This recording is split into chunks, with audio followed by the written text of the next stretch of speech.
Di ano po yun? Magkano po kaya ang room? Ano ba? Mga mga 5 hanggang 9. 5K po? Buti mga tol, iwan ko nga muna pala yung aking motor dito kasi may speedy doon sa may Pugad Lawin. Tapos ako maglalakad papunta doon para makachismis kung ano ba nangyayari doon. So yun guys, tingnan niyo guys, dami na nahuli. Nagdadalawang isip pa nga ako kung ako ba pupunta pa doon o hindi na. Kasi nakakakabat, nakakatakot. Pero dahil makulit tayo, let's go, punta tayo doon. Check natin kung ano ba nangyayari na doon at kung madami na ba nahuli na motor. So yun guys, huli din.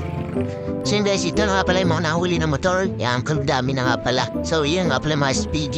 Yun ang huli din. Pero kumpleto naman siguro sila. Bale, ito nga pala yung mga nahuli guys. Yan ang dami na. At padami pa ng padami. Bale, ang mga inuli pala dito guys is yung mga expired yung registro at saka walang lisensya. Tapos nagtanong ako kay ma'am kung paano siya makukuha. At ito ang sabi niya. Ma'am, paano po yan pag tutubusan na po? Hindi nakarehistro ba? Hindi daw po nakarehistro kanya eh. Dahil nahuli daw po yung kaibigan ko, yung motor niya. Eh, hindi po nakarehistro. I-re-register mo sa Batangas. Dadalhin niyo po sa Batangas. Oo, dadalhin mo sa Batangas. Sila magdadala. Kakarga sa truck. Tapos sumunod sila kung kayo isasama, sumakay na lang kayo doon. O kaya, sumunod kayo. Saan po sa Batangas eh? Sa impounding. Founding po.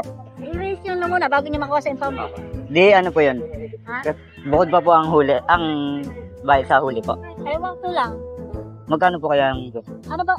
Mga 5 hanggang 9. 5K po? Same as that, 5K daw ang huli. Okay po. Thank you po ma'am. Ninja, lusot yan. Basta ka na big bait kompleto yan. Pogi na ninja Uy, sana all naka ninja. Sana all! Diba kompleto? So yan, nakalis na si kuya. Bye-bye, ride safe. Okay. Sir, hanggang anong oras po kayo? Ewan ko lang tol kung pagka may truck na nasasakyan ng mga mga. Gawa po, kakain muna daw po yan. Ha? Kakain muna. Kasi yung motor mo. Hawak mo na ba yung sosi? Di pa? Hawak mo na yung sosi? Ang sushi po. Oo, nandun ka. Sa kanila. Saan kayo kakain? Nalakat mo saan lakad. Bilisan lang, huwag na kayo lumayo. Sige, alam mo doon kung dire-diretso ka. Sige, pwede naman kumain, mabilisan. Saan pa kayo kakain? Dito lang. Pero kung kakain pa kayo ng nasugbo, huwag ka. Sir, Sige, kayo muna kayo. Saglit lang naman yan. Kung wala na kami dito, sunod na lang kayo sa opisina. ano pong 10 lugar? Ha? Batangas? Ay, nakabidyo ka. Nag-vlog lang po. Nag-vlog kayo? Apo. Anong kayo? KAD Motovlog po. KAD? Apo. Naubusan lang yung Patingin? speaker. Skate mo vlog. Naka-live yan? Hindi po. Alam ko naka-live. Bawal pag ganun sana ako.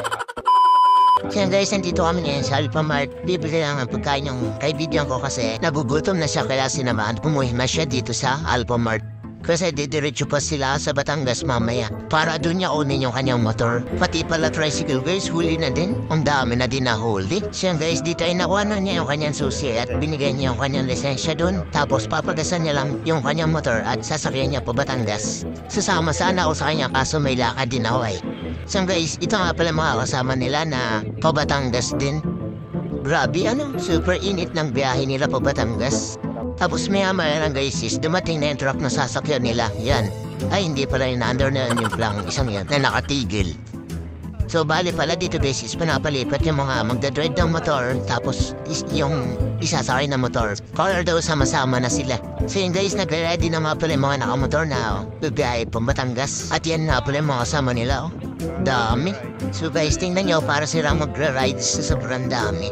May ride sila pa Batangas. Joke lang. So yun guys, sinasakay na nga pala yung motor. Guys, masakit man, pero kailangan natin tanggapin. Tapos makikita mo yung motor mo na sinasakay dyan. Diba, sobrang sakit nun. Pinaghirapan mong motor yan. Yan na nga lang ginagamit mo tapos mawawala pa sa'yo. So paano, paalis na sila? Hanggang dito na lang din tayo. Mag-iingat kayong lahat yung mga babiyahe. Ride sa inyo. At ikaw nanonood, baka naman palambing, pa-like and follow naman sa aking page. Tapos pa-subscribe na din sa aking YouTube channel. Salamat, yun lang, bye-bye.